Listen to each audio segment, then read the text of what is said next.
सिंधु माथिरी ते तहक़ीक़ जे सिलसिले में अॼु पाण बरतानवी आर्कियालॉजी माहिर रेमंड आल्चन बाबति ॻाल्हि ॿोल कंदासीं।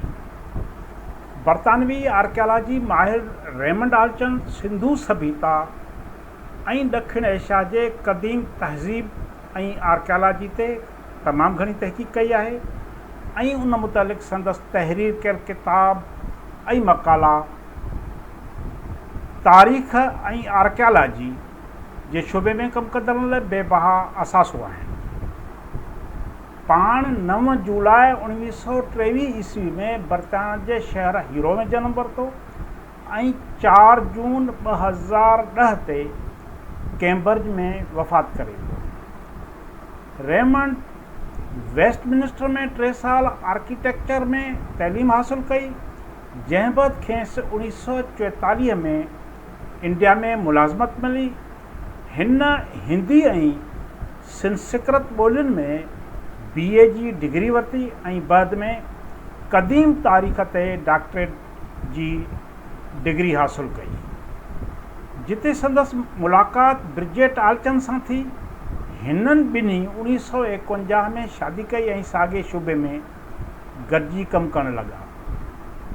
रेमंड PhD मुकमिल थियण बैदि 1954 ईस्वीअ में university of London J school of oriental and African studies में इंडिया जे आर्कियालॉजी वारे शोबे में लेक्चरार मुक़ररु कयो वियो।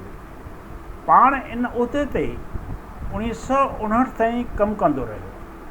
बाद में कैम्ब्रिज यूनिवर्सिटी में इंडियन स्टडीज़ जो लेक्चरार मुक़ररु कयो वियो।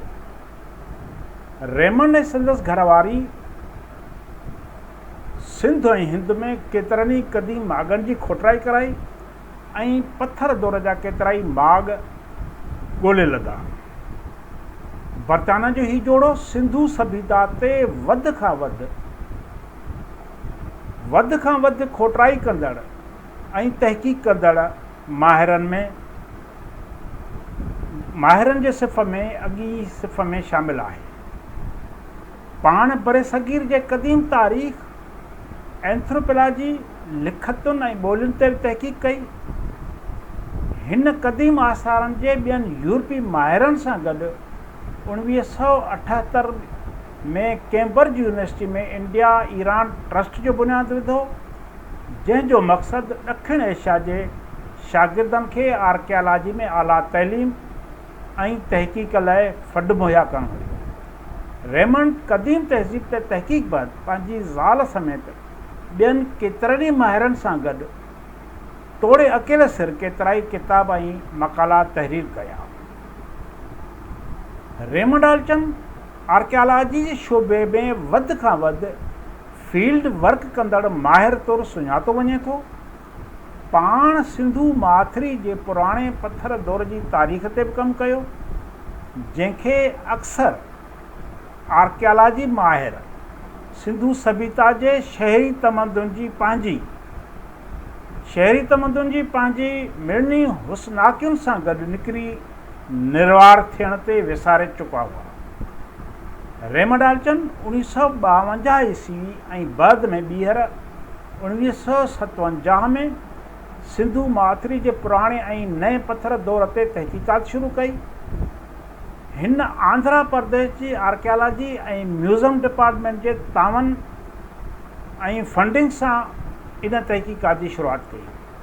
पाण पाकिस्तान में 1963 खां 1964 ताईं प्रोफेसर एश दानी सां शेखान ढेरी जे माॻ ते खोजना कई, जंहिं बैदि हिन 1967 ईस्वीअ में गुजरात जे सामूंडी किनारे ते सिंधु सभ्यता जे क़दीम माॻनि ते तहक़ीक़ात जो कमु शुरू कयो। आल्चन 1977 खां 1979 ताईं ख़ैबर पख्तूनख्वा सूबे में बनू जे इलाइक़े में क़दीम माॻनि ते बि खोजना कई। पेशावर यूनिवर्सिटी जे तावन सां थियल हिन खोजना में आल्चन सां पाकिस्तान जा आर्कियालॉजिस्ट प्रोफेसर FA दुरानी ऐं प्रोफेसर फरीद ख़ान शरीक हुया। ॾखिण एशिया जे आर्कियालॉजी ते इंतिहाई अहम ऐं तफ़सीली तहक़ीक़ करण ते रेमंड आल्चन खे 1953 में रॉयल एशियाटिक सोसाइटी जो फेलो ऐं बाद में 1963 में मञता तौर कैम्ब्रिज जे चर्चिल कॉलेज जो फेलो मुक़ररु कयो वियो। खेसि 2007 में दखन कॉलेज पुणे तरफ़ां डॉक्टर ऑफ लिटरेचर जी एज़ाज़ी डिग्री बि ॾिनी वई।